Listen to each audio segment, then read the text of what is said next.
আসসালামু আলাইকুম, সবাই কেমন আছেন? আশা করি সবাই ভালো আছেন। আজকের এই ভিডিওতে আমরা আমাদের ছোট্ট ছাদ বাগানটি ট্যুর দিব এবং এই ছাদ বাগানটি কিভাবে আমরা করেছি এবং কি পরিমাণে সবজি পাচ্ছি, আপনারা কিভাবে ছাদ বাগান করবেন, এই বিষয়গুলো নিয়ে কিন্তু আজকের এই ভিডিওতে বিস্তারিত থাকবে। তার জন্য অবশ্যই এই ছাদ বাগান ট্যুর ভিডিওটি আপনারা শুরু থেকে শেষ পর্যন্ত দেখলে আশা করি অনেক গুরুত্বপূর্ণ তথ্য আপনারা পেয়ে যাবেন।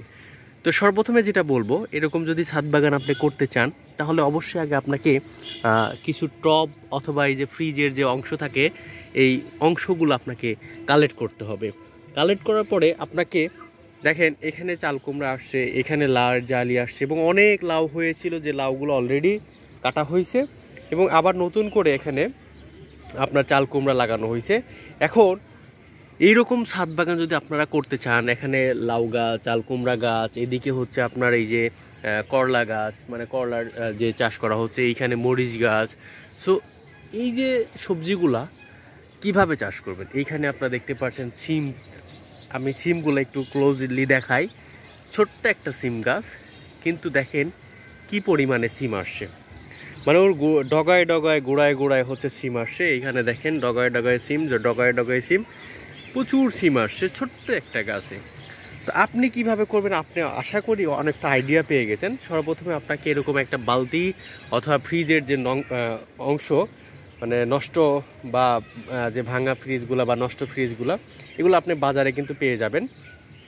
তো অথবা এটা হচ্ছে অনেক মাটি ভর্তি করা যায়। দেখেন পর্যাপ্ত মাটি থাকলে আপনার গাছগুলো কখনোই রোদে শুকিয়ে যাবে না, রোদে নষ্ট হয়ে যাবে না। তার জন্য অবশ্যই আপনারা একটু বেশি মাটি রাখা যায় এরকম টব বা বালতি নির্বাচন করবেন। তো একটি বালতিতে দেখেন আমরা এই সিম গাছ লাগিয়েছিলাম এবং কি পরিমাণে সিম আসছে আপনারা দেখলেই বুঝতে পারেন। একটা ছোটোখাটো বড় পরিবারও হচ্ছে এই সবজি চাষ নিজেরাই পূরণ করে নিতে পারবেন আপনার ছাদ বাগান অথবা বসত বাড়িতে।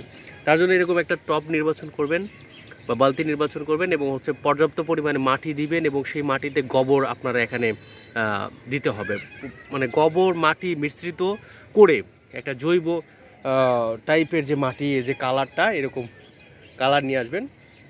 নেওয়ার পরে এভাবে গাছ লাগিয়ে দিবেন এবং প্রতিদিন বিকালে সকালে পানি দিবেন। দেখবেন আপনার গাছগুলো আস্তে আস্তে বড় হতে থাকবে এবং এরকম সবজি দেওয়া শুরু করবে। তারপরে এভাবে নতুন একটা দেখতে পাচ্ছেন নতুন একদম চারা গাছ গজাইছে, একটা দুইটা তিনটা চারটা, এগুলো আস্তে আস্তে বড় হতে থাকবে।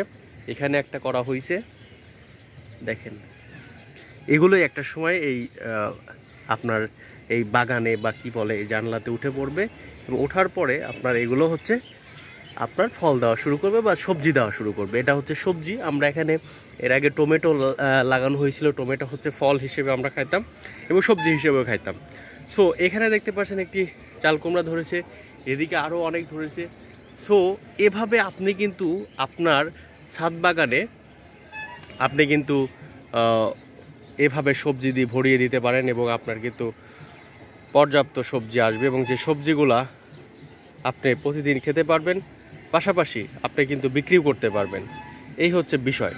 তো আশা করি আপনারা বুঝতে পেরেছেন এবং আমাদের ট্যুর ভিডিওটি কেমন লেগেছে অবশ্যই জানাবেন।